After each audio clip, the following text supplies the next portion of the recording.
સુરત જિલ્લા એલસીબીએ કાયદાથી ભાગતા અને ફરજમાં અવરોધ ઉભો કરનાર આરોપીઓ સામે મોટી કાર્યવાહી હાથ ધરી છે. વિશેષ અભિયાન દરમિયાન કુલ 8 આરોપીઓની ધરપકડ કરવામાં આવતા ગુનાહિત તત્વોમાં ફફડાટ ફેલાયો છે. સુરત જિલ્લા એલસીબીને કાયદો અને વ્યવસ્થા જાળવવામાં વધુ એક મહત્વની સફળતા મળી છે. ફરજમાં અવરોધ ઉભો કરનાર તેમજ લાંબા સમયથી નાસ્તા ફરતા આરોપીઓ સામે હાથ ધરાયેલા વિશેષ અભિયાન દરમિયાન પોલીસે કુલ 8 આરોપીઓને ઝડપી પાડ્યા છે. આરોપીઓ વિવિધ ગુનામાં સંડોવાયેલા હોવાનું પોલીસ તપાસમાં સામે આવ્યું છે. એલસીબીની ટીમે ગુપ્ત બાતમી અને ટેકનિકલ સર્વેલન્સના આધારે અલગ અલગ વિસ્તારોમાં દરોડા પાડી કાર્યવાહી હાથ ધરી હતી. કાર્યવાહી દરમિયાન આરોપીઓને કોઈ તક ન મળે તે માટે ચુસ્ત આયોજન કરવામાં આવ્યું હતું. ઝડપાયેલા આરોપીઓ સામે અગાઉ નોંધાયેલા ગુનાઓની વિગતો પણ પોલીસ દ્વારા ચકાસવામાં આવી રહી છે.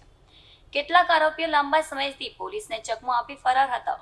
પોલીસે તેમની ધરપકડ કરીને કાયદેસરની કાર્યવાહી શરૂ કરી છે.